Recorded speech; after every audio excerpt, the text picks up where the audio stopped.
Hello बच्चों, good evening everyone.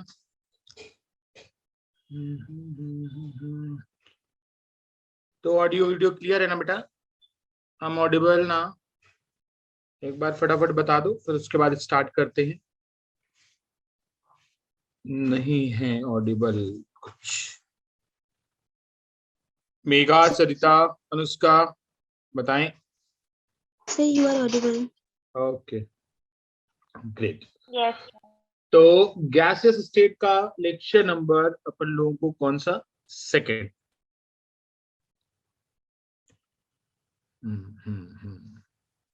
Gases state का lecture number second हम लोग देखेंगे। क्या क्या आज हम लोगों को पढ़ना है? डाल्टन्स लॉ पढ़ना है, फ्यूजन, डिफ्यूजन, केटीजी, इन सब के बारे में अपन लोगों को सारी चीजें डिटेल में देखनी। चलो, तो तैयार हो जाओ। तो लास्ट लेक्चर में अपन लोगों ने क्या पढ़ा था? लास्ट लेक्चर में अगर किसी को याद हो तो गैसियस लॉ पढ़े थे। सारे लॉज जो हैं वो अपन लोगों ने देख लिए थे, है ना? सारे लॉ Good गैसियस morning, के। sir. Good evening, sir. Good evening, good evening बेटा। आ गई तुम? Yes, sir. ज्योति। ओके, तो गैसियस स्टेट के जो लॉ थे वो अपन लोगों ने पढ़ लिए थे। अवोगाड्रोस लॉ है, गै-लुसैक लॉ है ना? तो ये सारी चीजें अपन लोगों ने कंप्लीट कर लिया था। तो आज लेक्चर नंबर 2 में Dalton's atomic theory, rate of diffusion, effusion, ये सारी चीजें जो है वो अपन लोग पढ़ेंगे। ओके, तो स्टार्ट करते हैं डाल्टन्स लॉ से। अच्छा, किसी को पता है डाल्टन्स लॉ? अरे Dalton's law, Dalton's atomic theory नहीं, डाल्टन्स एटॉमिक थ्योरी क्या थी? उसमें तो एटम्स के बारे में। यहाँ पे क्या है? Dalton's law. क्या डाल्टन्स ने बताया था? देखो, डाल्टन लॉ जो है ना, वो नॉन रिएक्टिव गैसेस के लिए बना है। किसके लिए बना है? For non reactive gases. अच्छा, बहुत सारे क्वेश्चन आते हैं केवल इस पॉइंट से कि मतलब इनमें से किसमें डाल्टन्स लॉ जो है एप्लीकेबल है। तो जो भी नॉन रिएक्टिव गैसेस है, non reactive gases means what?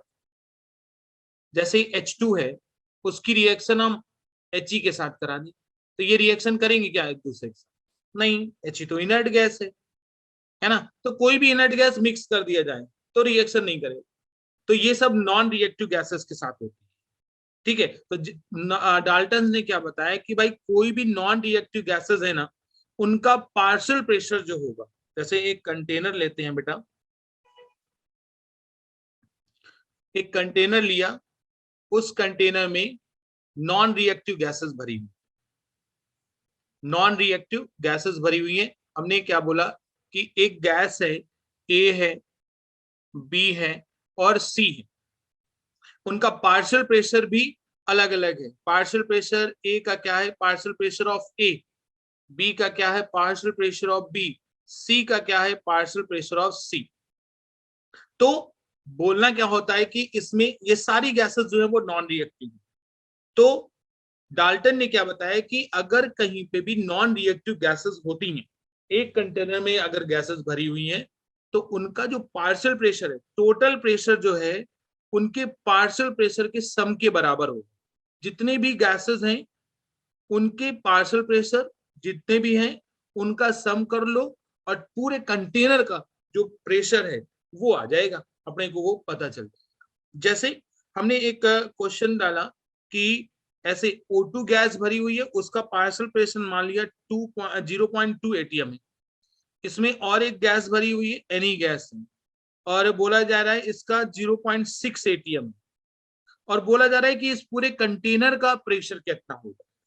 तो इन पूरे कंटेनर का प्रेशर, पार्शियल प्रेशर O2 का, पार्शियल प्रेशर Ne का, क्योंकि ये दोनों एक दूसरे के साथ रिएक्शन नहीं कर रहे, तो कितना हो जाएगा? 0.8 एटीएम हो जाएगा। आसानी से बताया जा सकता है 0.8 एटीएम। मतलब डाल्टन ने केवल क्या बताया कि भाई नॉन रिएक्टिव गैसेस हैं तो उनके प्रेशर में कोई चेंज नहीं होगा। उसका ए का प्रेशर अलग लग रहा होगा, बी का अलग लग रहा होगा, सी का अलग लग रहा होगा, तो इनके पार्शियल प्रेशर में कोई भी चेंज नहीं आएगा, उनका बस सम करके रख, काम खत्म। तो ये सारे किसने बताया? डाल्टन ने। तो एक और फॉर्मूला डाल्टन ने बताया कि भाई अगर पार्शियल प्रेशर निकालना है तो वो आइडियल गैस इक्वेशन फॉलो तो करेगा ही करेगा। तो PV equals to nRT, PV equals to nRT, है ना। अगर हम बात करें कि पार्शियल प्रेशर ए का निकालें तो n upon V R T हो जाएगा कि नहीं हो जाएगा? मतलब ए का, और अगर पार्शियल प्रेशर हमने क्या निकाला? बी का निकाला बच्चे लोग, तो एन बी अपॉन क्या हो जाएगा? वी। आर टी तो कांस्टेंट है। पार्शियल प्रेशर अगर सी का निकालें तो n C upon R T, sorry n C R T upon V. हो जाएगा कि नहीं हो जाएगा? अगर टोटल प्रेशर निकाला जाए तो अपने को पता है कि टोटल प्रेशर जो होगा वो partial pressure of A, partial pressure of B, partial pressure of C के बराबर। मतलब इनका सम करके रख दो। Sir number of mole of A क्या है? नहीं सुनाई दिया।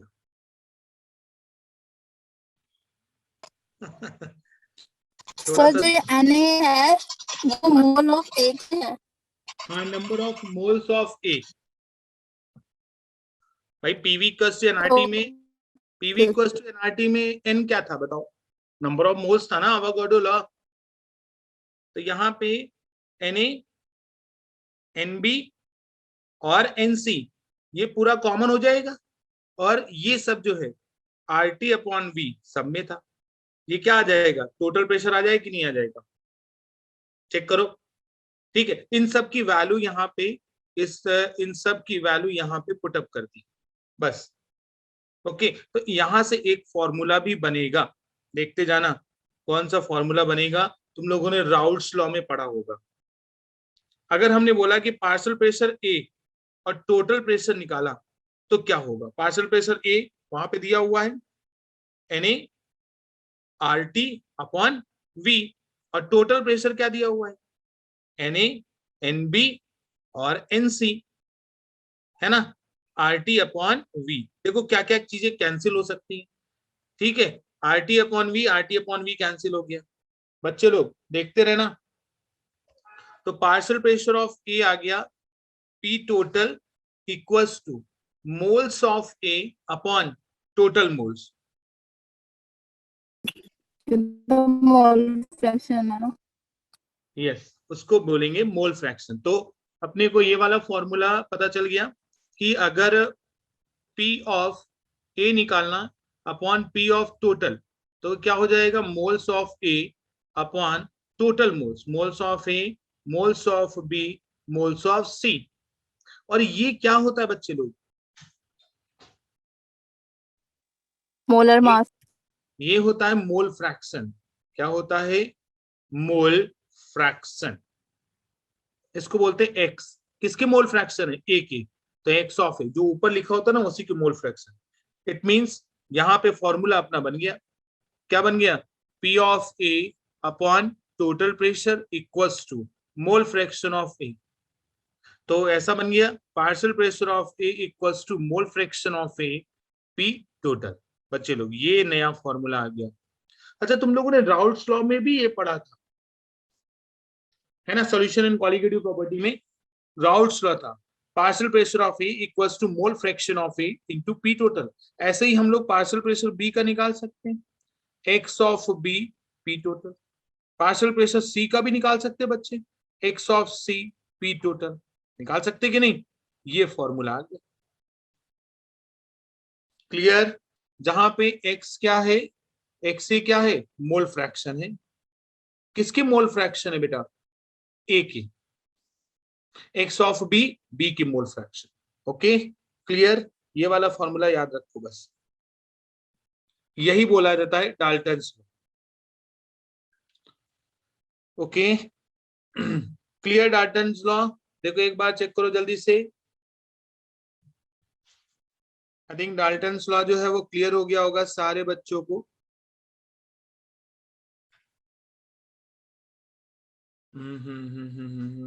ये हो गया। Yes sir. ओके, नेक्स्ट जो लॉ है वो है Graham's law.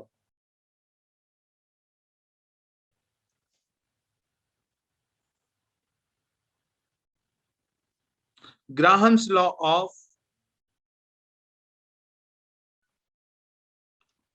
Of diffusion and effusion. Diffusion and effusion. Diffusion और इफ्यूजन क्या होता है वो शायद कुछ बच्चों को पता हो। ग्राहम्स लॉ ऑफ डिफ्यूजन और इफ्यूजन क्या होता है? डिफ्यूजन और इफ्यूजन देखो, एक हमने बलून लिया, ठीक है, समझना, एक हमने बलून लिया, मान लिया ऐसा कुछ है, ओके, समझते रहना। अगर इस बलून में मतलब कोई भी एक छोटा सा होल है, इससे गैस को हमने इसके अंदर भरा, गैस जो है वो ऐसे जा रही, कोई भी गैस है, और उस गैस में मतलब बलून को भर रहे, फिल कर रहे, तो वो गैस क्या हो रही है? डिफ्यूज हो रही है। मतलब क्या है कि कभी भी कोई भी कंटेनर में एक पिन होल के थ्रू गैस को अंदर भरा जाए, पहले गैस क्या थी? एकदम एक्सपांड थी, आराम से टहल रही थी, हमने उसको पकड़ के एक कंटेनर में डाल दिया, तो वो क्या हो गई? डिफ्यूज हो गई। तो this process is known as diffusion. क्या हो गया? डिफ्यूजन। अच्छा, तो सर इफ्यूजन क्या है ना? अब तो समझ गए होगे इफ्यूजन क्या है। इसी कंटेनर में गैस पहले से भरी हुई है, बलून में गैस पहले से भरी हुई है, उसमें हमने थोड़ा सा छेद कर दिया, इसमें से हमने होल कर दिया। अब होल से गैस जो है वो बाहर निकलेगी कि नहीं निकलेगी?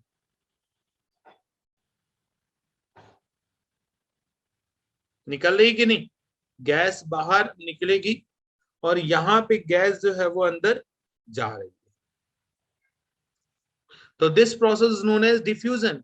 और यहां से गैस निकल रही है, तो इस प्रोसेस को बोलेंगे इफ्यूजन।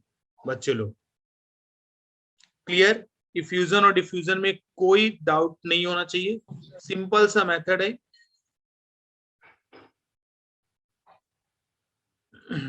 इफ्यूजन और डिफ्यूजन क्लियर ना?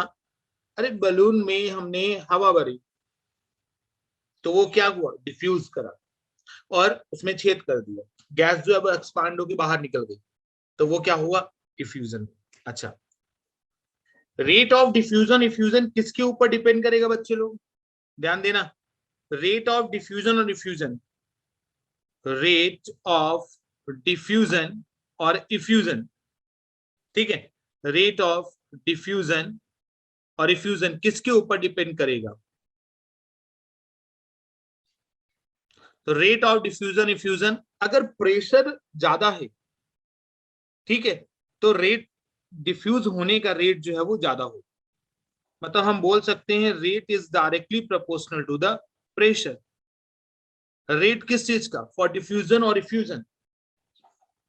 और ये ग्राहम्स ने क्या बताया कि भाई अगर कोई भी गैस डिफ्यूज इफ्यूज हो रही है, उनमें से कुछ भी हो रहा है, तो rate is inversely proportional to the under root of density. ऐसा भी है, directly proportional to the pressure और inversely proportional to the density. मतलब हम दोनों को हम ऐसा लिख सकते हैं कि rate is directly proportional to the pressure upon क्या हो जाएगा? डेंसिटी। लिख सकते कि नहीं लिख सकते? आराम से लिख सकते, ठीक है।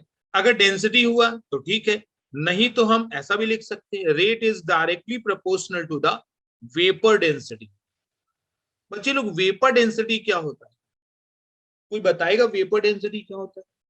Molecular mass divide by 2। Vapour density का फॉर्मूला मोल कॉन्सेप्ट में तुम लोगों ने पढ़ा होगा, किसी भी गैस का मॉलिक्यूलर मास डिवाइड बाय 2, ये वेपर डेंसिटी आता है।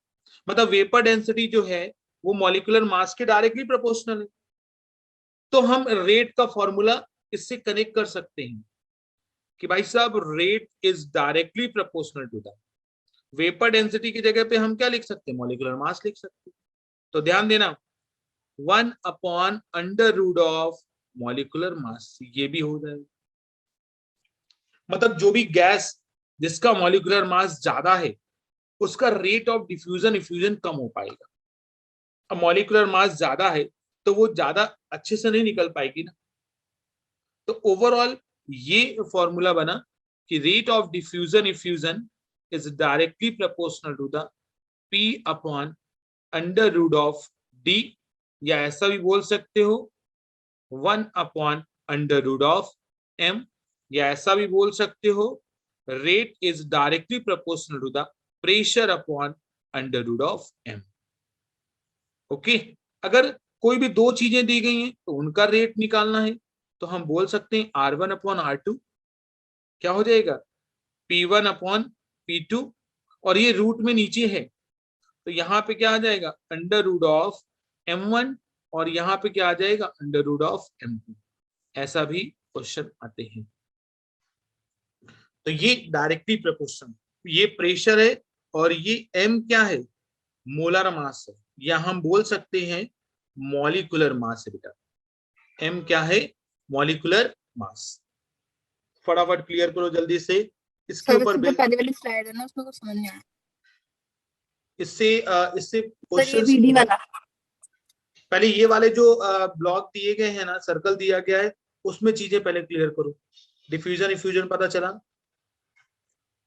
Yes sir. ठीक है। अब भाई जितना बलून को दबाएंगे उतनी गैस ज्यादा बाहर निकलेगी कि नहीं निकलेगी बताओ। Yes sir. ठीक है, तो बलून को दबाया मतलब प्रेशर बढ़ाया तो रेट जो है वो ज्यादा हो गया डिफ्यूज होने का या इफ्यूज होने का। ये वाले क्लियर हो गई। Yes sir. तो डेंसिटी, तो ऐसा होता है कि ग्राहम ने बताया कि भाई डेंसिटी अंडर रूट में आती है, ये इनका लॉ है। उन्होंने क्या बताया कि भाई rate is directly proportional 1/√of density. मतलब डेंसिटी अगर ज्यादा है तो रेट क्या है कम। ठीक है, डेंसिटी ज्यादा है तो रेट कम, ये वाली चीज। इन दोनों को कंबाइन करके ये लिख दिया। और डेंसिटी का फॉर्मूला वेपर डेंसिटी, डेंसिटी अगर लिक्विड की है तो डेंसिटी, अगर वेपर की है तो वेपर डेंसिटी। सर यहाँ पे मॉलिक्यूलर, बीडी कैसे आया बस ये समझ नहीं आया। वही तो बता रहे, डेंसिटी लिक्विड की है, वीडी किसकी है वेपर डेंसिटी, गैस की डेंसिटी है। तो वीडी का फॉर्मूला क्या होता है molecular mass divide by 2। VD की जगह पे हमने क्या रख दिया मॉलिक्यूलर मास तो यहाँ से पी कैसे हट गया है। सर। बीडी के ऊपर पी क्यों नहीं है। लगा लो, मतलब उसमें ऐसा नहीं, जस्ट अलग दिखाया है मैंने कि ये वाला जो डेंसिटी है उसको हमने वीडी रख दिया है ऐसा। एक्चुअल में ओके सर। यहाँ पे देखो ना, इधर है डेंसिटी और इधर है, तो वो सब डायरेक्टली प्रोपोर्शनल है ना। तो सब P/√d या P/√m या P/√of वेपर डेंसिटी, ये सब डायरेक्टली प्रोपोर्शनल ही है। तो उनमें से किसी को भी हम ऐसा लिख सकते हैं। अच्छा, इससे रिलेटेड एक क्वेश्चन करना है, सभी बच्चे जो है वो आंसर देंगे। वेपर डेंसिटी से रिलेटेड एक क्वेश्चन है, ठीक है। बोला जा रहा है इफ हीलियम एंड CH4, दोनों गैस का मास पता है ना, ठीक है, are allowed to diffuse in a container, मतलब ये सारी गैस आपस में मिक्स करके अंदर कंटेनर के डाली गई at 27 degree Celsius and 1 atm pressure. अच्छा, then find the ratio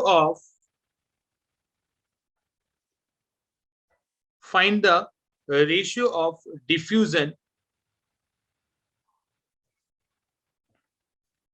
of He and helium। फटाफट बताएं He and CH4। चलो, ये फॉर्मूले लिखे हुए हैं, ये क्वेश्चन है, इसको सॉल्व करना है।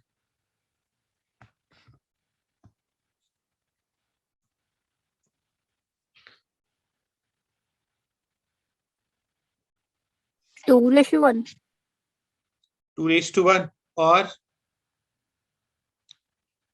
2:1। वेरी गुड, एकदम सिंपल है। He का मॉलिक्यूलर मास जो है वो m1 कितना है 4, 4, और m2 कितना है 16। 3, है ना। तो हम ऐसे लिख सकते हैं, क्या प्रेशर तो दिया नहीं गया है, 1 atm 1 atm तो कैंसिल हो जाएगा। Rate of He upon rate of क्या है CH4, ये किसके बराबर हो जाएगा, अंडर रूट ऑफ m2 ऊपर है तो मतलब 16 और इधर 4 है, तो 4 4 जा 16, अंडर रूट में 4 आ गया तो मतलब बाहर क्या आ जाएगा 2 आ जाएगा, आंसर आ गया। क्लियर। नेक्स्ट क्वेश्चन ले। Yes sir. ओके, अगर नेक्स्ट क्वेश्चन की बात करें बच्चे लोग, देखो बोला जा रहा है कि rate of diffusion of SO2, rate of diffusion of SO2 बच्चे लोग, gas is 2 times the rate of diffusion of a gas, कुछ गैस पता नहीं, ठीक है, गैस X, कोई भी X गैस है, then molecular weight of X gas,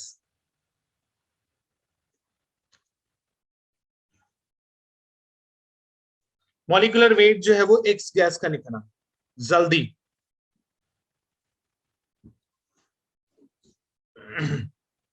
बच्चे लोग, चलो चलो फास्ट करो यार तुम लोग।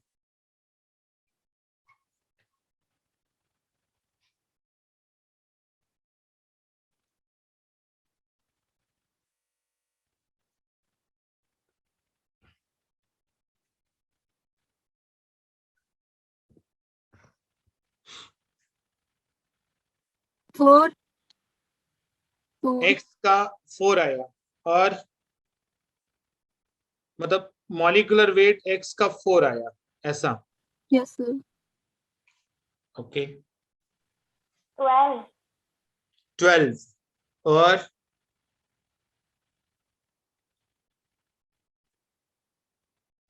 चलो, तो पहली कंडीशन क्या दी गई है कि भाई रेट ऑफ SO2 जो है वो 2 टाइम्स है रेट ऑफ X गैस का।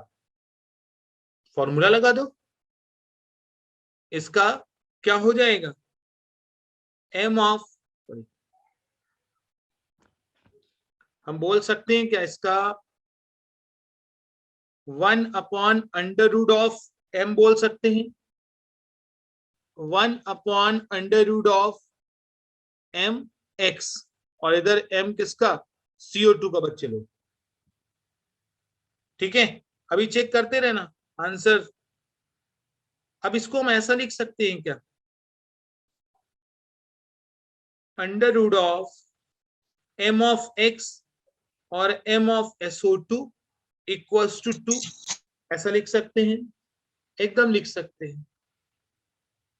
दोनों तरफ हमने स्क्वायर कर दिया ताकि रूट हट जाए, दोनों तरफ स्क्वायर कर देंगे तो रूट हट जाएगा बेटा, है ना। तो यहां पे क्या आ जाएगा, m of x upon m of SO2, कितना होता है m ऑफ SO2 32 और 32 64 इंटू 4, इसका भी स्क्वायर करेंगे ना, तो m ऑफ x कितना आ गया 4 इंटू 64, मतलब 4 4 जा 16, और 4 6 जा कितना हो जाता है 24, और इधर 5, तो m ऑफ x कितना आ गया है 256 बच्चे लोग।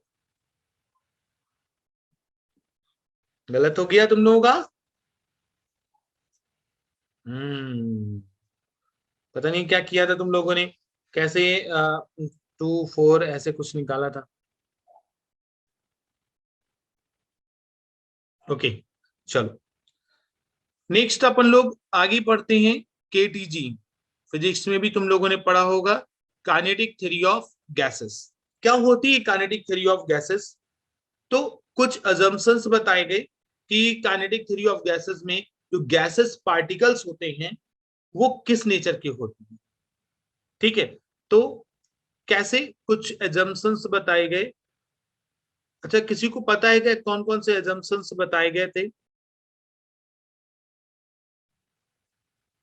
काइनेटिक थ्योरी ऑफ गैसेस में? देखो, काइनेटिक थ्योरी ऑफ गैसेस में क्या एजम्पशंस बताए गए थे कि भाई जो गैस के पार्टिकल्स होते हैं ना वो बहुत ही टाइनी पार्टिकल्स होते हैं। गैस पार्टिकल्स को हम बोलते हैं टाइनी पार्टिकल्स, या हम ऐसा बोल सकते हैं गैस पार्टिकल्स पॉइंट मास बोलते हैं। उनका क्या होता है? पॉइंट मास होता है, बहुत ही छोटे छोटे होते हैं। काइनेटिक थ्योरी ऑफ गैसेस में बताया गया। दूसरा, गैस के पार्टिकल्स जो हैं वो इतने छोटे होते हैं कि वो कंटेनर की वॉल से टकराते हैं। ठीक है, उनके बीच में कोई भी फोर्स ऑफ अट्रैक्शन नहीं होता, इतने छोटे हैं आइडियल गैस के पार्टिकल्स। अच्छा, और क्या बताया? और ये बताया गया कि ये पार्टिकल्स जो है वो रैंडम मोशन करते हैं। क्या करते हैं? Random motion. इसका साइज जो है स्मॉल एंड आइडेंटिकल साइज होता है। अच्छा, और क्या बताया गया? फिर उसके बाद जो है बहुत सारी चीजों में बोला गया कि भाई इनमें फोर्स ऑफ अट्रैक्शन नहीं होता। जैसे एक कंटेनर में बनाऊंगा, उस कंटेनर में देखना तुम लोग, ये एक कंटेनर है और जब पार्टिकल्स बहुत ही छोटे छोटे हैं, पार्टिकल्स इतने छोटे हैं तो इनका वॉल्यूम जो है, गैस का वॉल्यूम, गैस पार्टिकल्स का वॉल्यूम जो है वो नेग्लिजिबल होता है। मतलब यहाँ पे हम बोल सकते हैं कि वॉल्यूम ऑफ गैस जो होता है ना, वॉल्यूम ऑफ कंटेनर के बराबर होता है बच्चे लोग। क्योंकि गैस की जो आइडियल गैस के पार्टिकल्स है ना बहुत ही टाइनी होते हैं, बहुत ही स्मॉल होते हैं।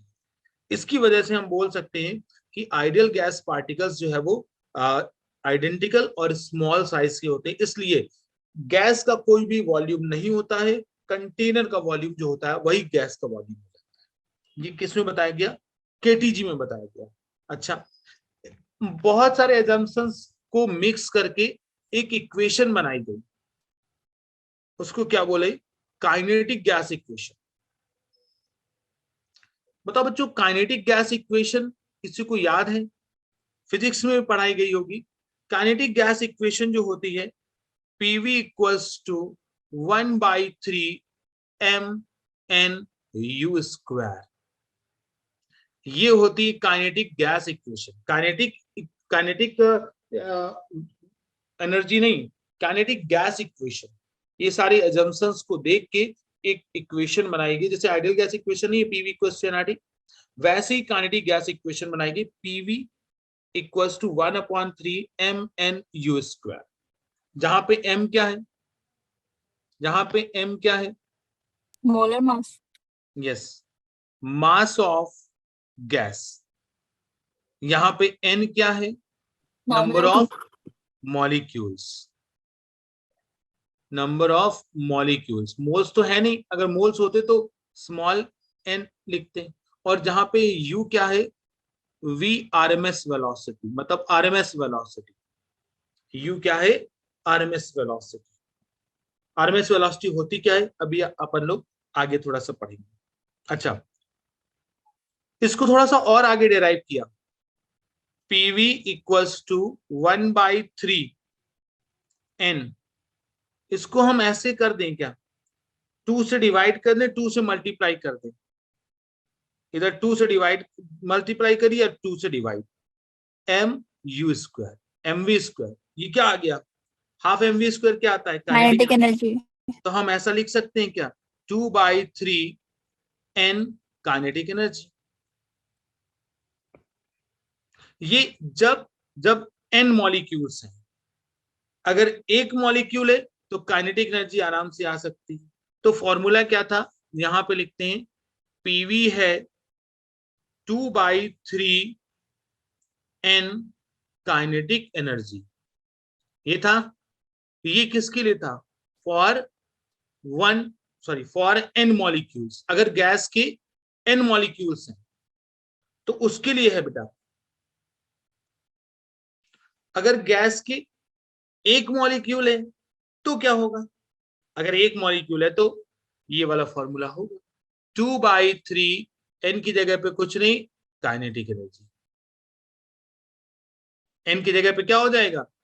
1 हो जाएगा फॉर 1 मॉलिक्यूल्स, एक मॉलिक्यूल्स के। तो इक्वेशन आ गई।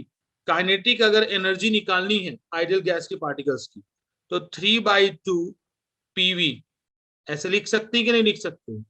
या पीवी इक्वल्स टू एनआरटी होता है। तो काइनेटिक एनर्जी जो है वो 3/2 आरटी, अगर एन के नंबर मोल्स जो है वो 1 है। देखो फॉर्मूला आ गया 3/2। 3/2 पीवी की जगह पे हमने क्या लिख दिया? अरे अपने को पता है ना PV equals to NRT. N क्या है यहाँ पे? 1 है। तो पीवी इक्वल्स टू क्या हो गया बेटा? आरटी हो गया। हो गया कि नहीं हो गया? तो काइनेटिक एनर्जी जो है वो 3/2 के आरटी होता है। किसके लिए? ये हम काइनेटिक एनर्जी किसके लिए निकाल रहे? फॉर 1 मॉलिक्यूल्स या फॉर 1 मोल्स। ओके बच्चे लोग, चेक करो जल्दी से। For 1 moles. कभी कभी ऐसे भी लिख के आता है अगर n मोल्स हैं, ठीक है, तो काइनेटिक एनर्जी एक और फॉर्मूला होता है 3/2 kT। kT क्या है यहाँ पे? k क्या है? टेम्परेचर। k क्या है यहाँ पे बताओ? k होता है बोल्ट्जमैन कांस्टेंट। क्या होता है? Boltzmann R constant. की जगह पे पुट किया ना हमने। यस, मतलब r, देखो k का फॉर्मूला होता है r upon Avogadro number. r upon Avogadro number उसको बोलते हैं k जो होता है वो बोल्ट्जमैन कांस्टेंट होता है। बोल्ट्जमैन कांस्टेंट की वैल्यू तुम लोगों को पता है क्या? तुम्हें याद नहीं रखनी है वैल्यू जो है वो, जितनी भी कांस्टेंट की वैल्यू होती है ना वो पेपर में दी रहेगी, ठीक है। तो यहाँ पे 1.38 इंटू 10 की पावर -3 जूल और कैल्विन इनवर्स, ये होती के की वैल्यू। तुम्हें याद नहीं रखनी है, बस थोड़ा सा देखिए। तो ओवरऑल फॉर्मूला क्या आया? काइनेटिक गैस इक्वेशन से काइनेटिक एनर्जी आई 3/2 kT। Clear? Kinetic gas equation बोला क्या गया कि भैया काइनेटिक जो पार्टिकल्स हैं, गैस के पार्टिकल्स हैं, वो बहुत ही क्या होते हैं? छोटे होते हैं।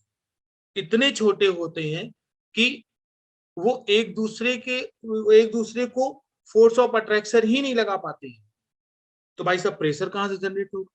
तो वो कंटेनर की वॉल पे स्ट्राइक करते हैं, कंटेनर की वॉल से टकराते हैं, तो उनमें कुछ एक्सर्शन होता है, तो वहां पे प्रेशर जनरेट होता है।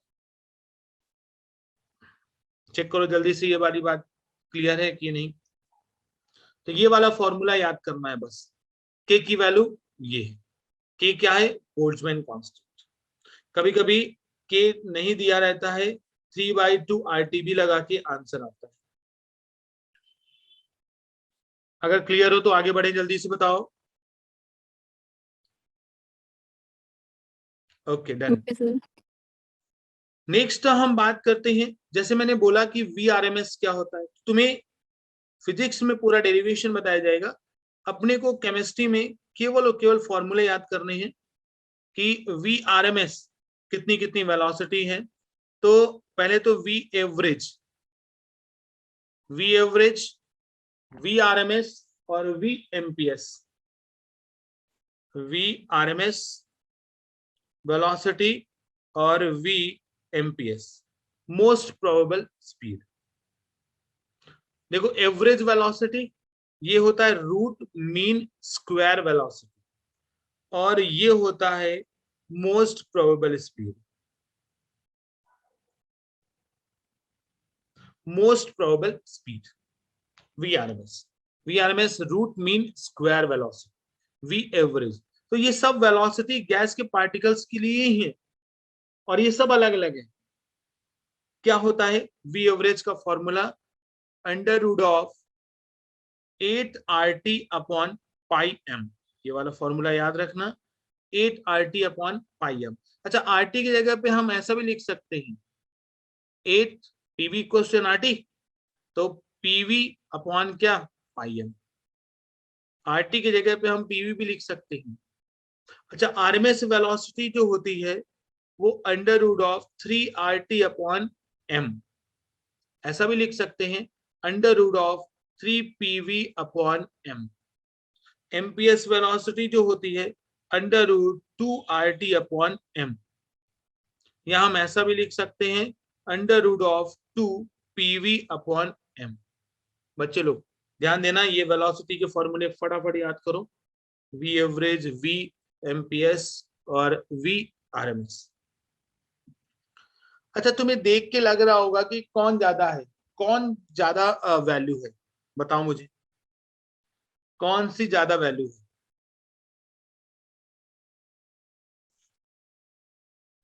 RMS वाली। चेक करो जल्दी से, कौन सी ज्यादा वैल्यू है। VRMS। VRMS एकदम, है ना। तो ये वाली वैल्यू याद रखना, under root 8 RT upon pi M. Pi केवल और केवल एवरेज में ही आता है, बाकी एम जो है वो नीचे आते हैं, पाई नहीं आता। 8 RT है, 3 RT है और 2 RT। 8 RT, 3 RT और 2 RT। सर RMS की वैल्यू मतलब मीनिंग क्या है? Root mean square velocity, root mean square. अच्छा, इससे क्वेश्चन कैसे आते हैं, किस तरीके से क्वेश्चन आते हैं, एक क्वेश्चन में दे रहा हूं ताकि तुम लोगों को आइडिया हो जाए कि किस तरीके से क्वेश्चन आते हैं। पूरा कैलकुलेशन के नहीं आते हैं, बस अंडर रूट ऑफ एम नीचे लिखा हुआ है ना, उससे क्वेश्चन आते हैं। देखो कैसे क्वेश्चन आते हैं वो भी मैं एक बार एक्सप्लेन कर देता हूँ। ठीक है, क्वेश्चन आया कि right the increasing order of RMS velocity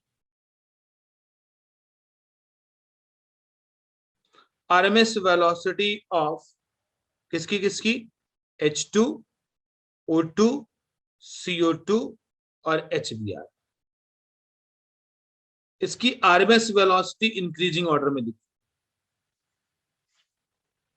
बोलो किसकी सबसे ज्यादा होगी भाई साहब। हाँ, किसकी सबसे ज्यादा होगी पहले बता दो।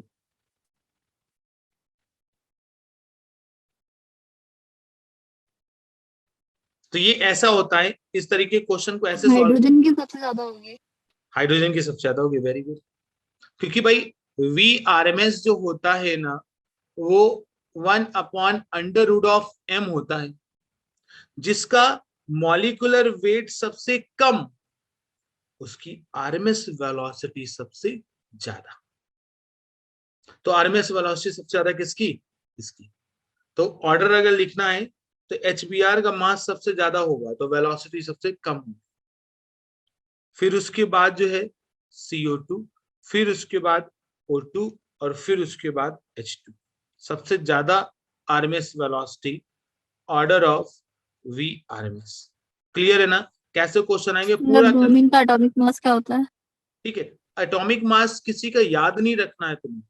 एटॉमिक मास निकालने के लिए मैंने एक तरीका बताया था कि एटॉमिक, जैसे फ्लोरीन है ना, फ्लोरीन का कितना होता है एटॉमिक नंबर, 9 है ना। फिर 9। फ्लोरीन के बाद क्लोरीन है, 9 + 8 हो जाएगा। फिर उसके बाद क्लोरीन है, क्लोरीन के बाद क्या आता है, ब्रोमीन। ब्रोमीन आता है। तो 9 + 8 + 18, ऐसा तुम लोगों ने अच्छा पीरियोडिक टेबल नहीं पढ़ी है, 2,8,8,18,18,32 ऐसे ऐड करते जाते।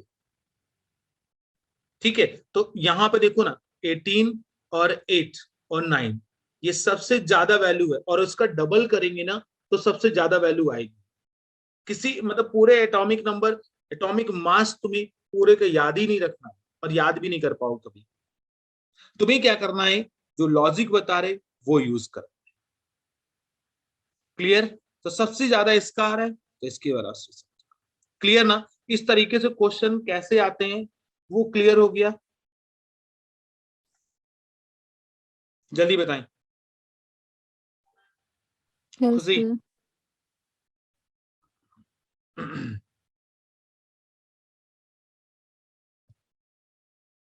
ओके, चलो। तो नेक्स्ट बहुत important topic, real gas.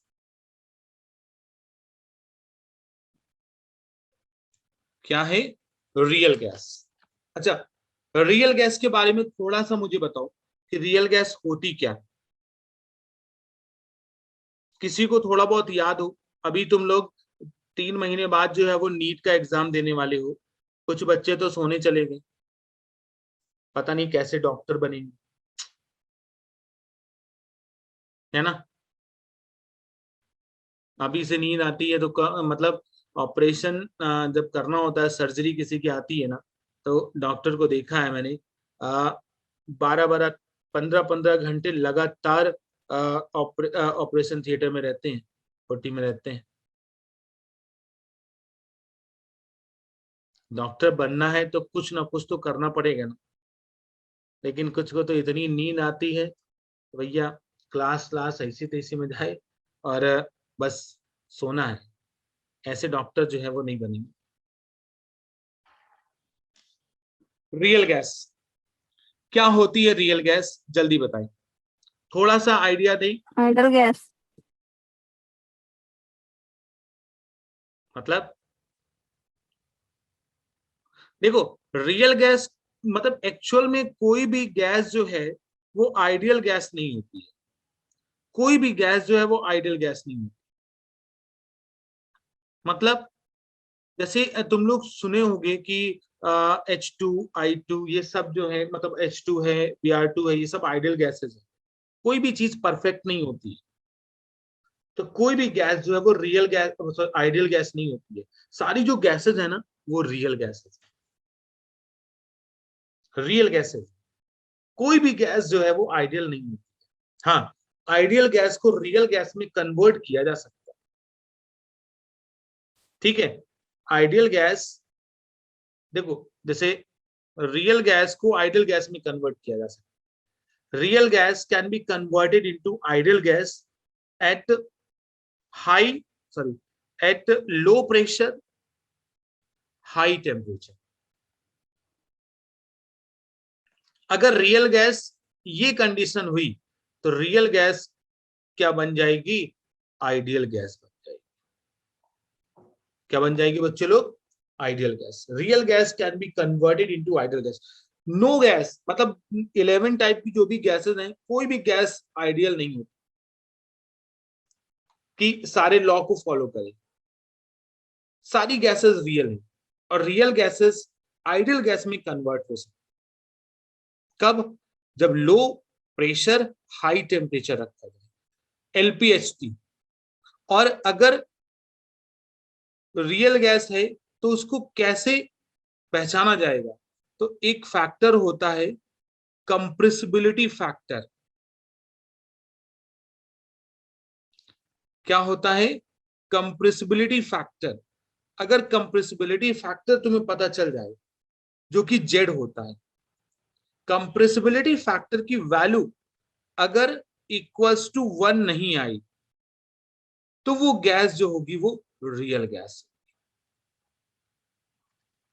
Clear बात? कंप्रेसिबिलिटी फैक्टर जेड क्या होता है? जेड का फॉर्मूला है बेटा, जेड जो है वो पीवी अपॉन आरटी, ये होता है पीवी अपॉन आरटी, जेड का फॉर्मूला। अरे अगर जेड जो है 1 आ गया तो क्या हो जाएगा?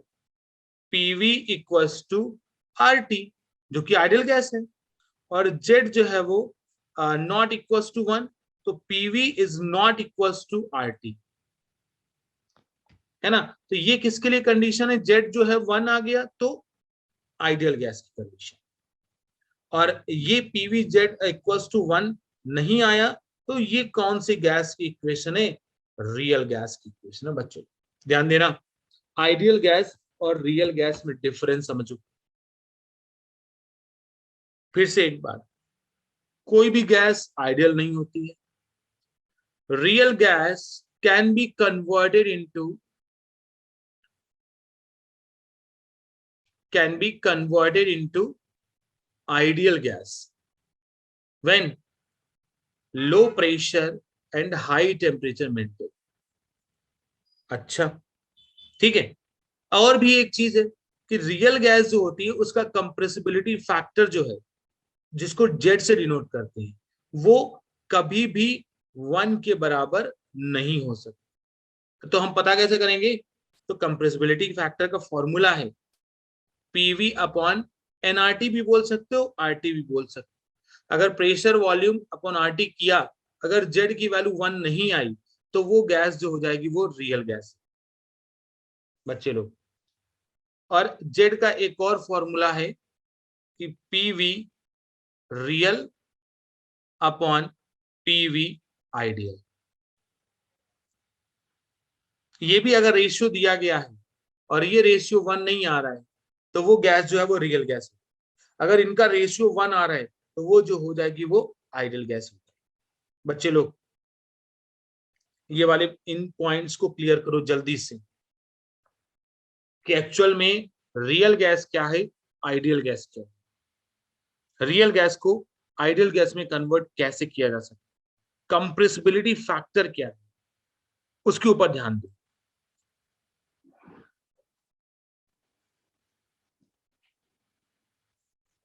चेक करो जल्दी से, अगर क्लियर हो तो आगे बढ़े। Yes, मैं sir, clear. बताऊंगा कि रियल गैस और आइडियल गैस में डिफरेंस क्या है। देखो, बहुत डिफरेंस है रियल गैस और आइडियल गैस। तो सबसे पहली बात हम किसकी करेंगे?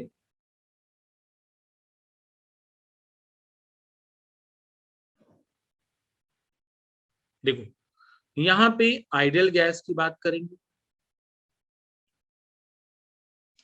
और यहां पे हम रियल गैस की बात करेंगे। बच्चे लोग, अब होता क्या है रियल गैस और आइडियल गैस, वो देखो भाई साहब। आइडियल गैस जो होती है, चेक करना, आइडियल गैस जो होती है उसके पार्टिकल्स जो हैं वो बहुत ही छोटे होते हैं, टाइनी पार्टिकल्स होते हैं,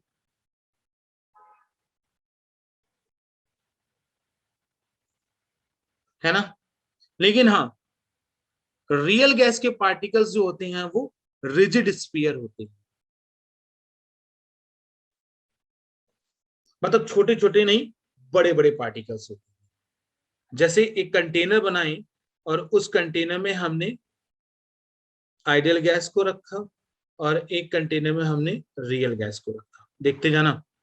आइडियल गैस के पार्टिकल्स ऐसे बहुत ही छोटे छोटे पार्टिकल्स, और रियल गैस के पार्टिकल्स जो है वो रिजिड स्फीयर होते हैं, मतलब बड़े होते हैं। ठीक है, देखा क्या गया कि आइडियल गैस के पार्टिकल्स बहुत ही छोटे, रियल गैस के पार्टिकल्स बहुत ही बड़े, मतलब इतने ज्यादा बड़े नहीं कि बहुत ज्यादा, इनके हिसाब से बड़े। अच्छा, सर जैसे हाइड्रोजन को अगर हम हीट करेंगे तो फिर वो आइडियल गैस में बदलेगा तो उसके पार्टिकल छोटे छोटे जाएंगे। हाँ, अगर आइडियल गैस में कन्वर्ट हो गया तब तो पार्टिकल छोटे हो जाएंगे। सर हीट करने पर ऐसे छोटे कैसे जाते हीट करने पे नहीं, ऐसा होता है कि LPHT ये कंडीशन होनी चाहिए, लो प्रेशर भी होना चाहिए और हाई टेम्परेचर होना चाहिए, तो पार्टिकल्स ब्रेक हो जाते हैं। तो पार्टिकल्स ब्रेक हो जाएंगे तो बहुत ही मतलब टाइनी पार्टिकल्स हो जाते हैं। एक कंडीशन नहीं, दोनों कंडीशन होनी चाहिए रियल गैस को आइडियल गैस में कन्वर्ट करने। अच्छा, हैं? रियल गैस में मॉलिक्यूल्स होते हैं। रियल गैस के मॉलिक्यूल्स नहीं, जैसे मान लो हमने बोला कि H2 जो है वो रियल गैस। अब अगर H2 लो प्रेशर और हाई टेम्परेचर में मेंटेन किया जाए तो ये आइडियल गैस बन जाएगी। ऐसे रियल गैस ऐसा सच ऐसा कुछ नहीं है कि मतलब CO2 रियल गैस है, नहीं। मॉलिक्यूल्स जैसे H2 के होते हैं, N2 के होते हैं, ये सब हो सकते हैं। और यही रियल गैस आइडियल गैस में भी कन्वर्ट हो सकती है, लेकिन कंडीशन कौन सी? LPHT। LPHT। Okay, okay sir. दूसरा पार्ट जो है वो क्या कहता है कि अगर ये पार्टिकल्स रियल आइडियल गैस के पार्टिकल्स बहुत ही टाइनी पार्टिकल्स होते हैं, तो उनका वॉल्यूम, केटीजी में हम लोग पढ़ा था कि volume of gas volume of container के बराबर हो जाता है। कब? रियल गैस में नहीं, आइडियल गैस। रियल गैस में वॉल्यूम ऑफ गैस जो है वो कंटेनर के वॉल्यूम के बराबर होगी क्या? नहीं, क्योंकि उनका खुद का कुछ वॉल्यूम होगा कि नहीं होगा? भाई रिजिड स्फीयर है तो स्फीयर का कुछ ना कुछ तो वॉल्यूम होगा। तो हम यहाँ पे ऐसा नहीं बोल सकते कि volume of gas is directly proportional to the volume of container. मतलब वॉल्यूम ऑफ गैस क्या होगा? वॉल्यूम ऑफ गैस पूरे वॉल्यूम ऑफ कंटेनर में कुछ चीज जो है वो माइनस करनी पड़ेगी। माइनस क्या करनी पड़ेगी? वॉल्यूम ऑफ स्फीयर, ये माइनस करना, तब रियल गैस का वॉल्यूम आता है। क्योंकि ये रिजिड हैं, बड़े हैं, तो उनका वॉल्यूम हमें माइनस करना पड़ेगा। अच्छा, तीसरी चीज आई कि भैया आइडियल गैस में बताया गया था कि जो कंटेनर है, ठीक है, यहां पे भी बना लेते हैं। आइडियल गैस में बताया गया था कि भाई जो पार्टिकल्स हैं उनके बीच में फोर्स ऑफ अट्रैक्शन नहीं होता है। बताया गया था कि नहीं? फोर्स ऑफ अट्रैक्शन प्रेजेंट नहीं होता है। ये केवल और केवल कंटेनर की वॉल से टकरा के प्रेशर जनरेट करते हैं। इधर उधर रैंडम मोशन करते हैं तो कंटेनर की वॉल से टकरा जाएंगे तो फोर्स प्रेशर जनरेट करेंगे। तो वो प्रेशर जो होगा वो किसकी वजह से होगा? प्रेशर किसकी वजह से होगा? कंटेनर की वॉल से, मतलब वॉल ऑफ कंटेनर, ऐसे लिख दो पीडब्ल्यू। तो जो प्रेशर होगा वो पार्टिकल्स के collision between particle and wall of container, इसकी वजह से प्रेशर होगा। अच्छा, अब रियल गैस में तुम लोग थोड़ा बहुत समझ गए होगे कि भाई साहब रियल गैस में पार्टिकल्स रिजिड हैं, बड़े बड़े हैं, तो वो खुद एक दूसरे के साथ टकराएंगे और कंटेनर की वॉल से तो टकराएंगे। मतलब इसमें प्रेशर इंक्रीज हो जाए कि नहीं हो जाएगा? मतलब प्रेशर जो है वो, इसमें फोर्स ऑफ अट्रैक्शन होगा, क्योंकि जो पार्टिकल्स हैं वो रिजिड हैं, उनके बीच में कुछ अट्रैक्शन होगा। तो जो प्रेशर गैस का होगा बच्चे लोग, वो प्रेशर किनके किनके बीच में होगा? प्रेशर फोर्स ऑफ अट्रैक्शन के बीच में, उसकी वजह से, और प्रेशर वॉल ऑफ कंटेनर की वजह से। मतलब कुछ ना कुछ एडिशन होगा। वॉल्यूम में कुछ माइनस हुआ था, इसमें कुछ एडिशन होगा। पहले इतनी चीज समझो, तभी तो वॉन्डरवॉल गैस इक्वेशन आई थी। Van der Waals gas equation real gas की इक्वेशन। तो आगे चल के यहां पे हम देखते जाओ, आइडियल गैस था और यहां पे क्या था? रियल गैस था। अब आइडियल गैस में कुछ फोर्स ऑफ अट्रैक्शन नहीं होता था, है ना? फोर्स ऑफ अट्रैक्शन नहीं होता था। रियल गैस में फोर्स ऑफ अट्रैक्शन होता था, है ना? रियल गैस में force of attraction between the particles होता था। तो यहाँ पे वॉल्यूम अगर देखा जाता था तो वॉल्यूम ऑफ गैस जो है वो वॉल्यूम समथिंग कुछ माइनस करते थे। प्रेशर अगर गैस का निकालते थे तो प्रेशर जो है उसमें कुछ ऐड करते थे कि नहीं करते थे? अच्छा, इसी वजह से जो रियल गैस का, सॉरी, जो आइडियल गैस की इक्वेशन है वो क्या है? PV equals to NRT. ये तो पता ही है आइडियल गैस की इक्वेशन। रियल गैस की इक्वेशन में कुछ चेंज आया, प्रेशर में कुछ चेंज आया, पी प्लस समथिंग कुछ, और वॉल्यूम में कुछ माइनस, और ये किसके बराबर? एनआरटी के बराबर। अब वो प्लस माइनस क्या किया गया? एक कांस्टेंट लगाया गया, तो वो P plus A N square upon V square. ये जो फोर्स ऑफ अट्रैक्शन है उसकी वजह से जो प्रेशर बढ़ा है वो हो गया, और ये v माइनस एन बी ये जो मॉलिक्यूल्स रिजिड है उनका वॉल्यूम घटाया गया है, और यहाँ पे एनआर। बच्चे लोग, ये किसकी इक्वेशन है? रियल गैस की इक्वेशन है। ये किसकी इक्वेशन है? आइडियल गैस की इक्वेशन। रियल गैस की इक्वेशन, इस रियल गैस की इक्वेशन को बोलते हैं वॉन डेर वाल इक्वेशन। क्या बोलते हैं? Van der Waals equation. और ये आइडियल गैस की इक्वेशन। दोनों गैस की इक्वेशन फटाफट याद करो जल्दी से। दोनों गैस की इक्वेशन फटाफट याद होनी चाहिए सभी बच्चों को। याद हो गई?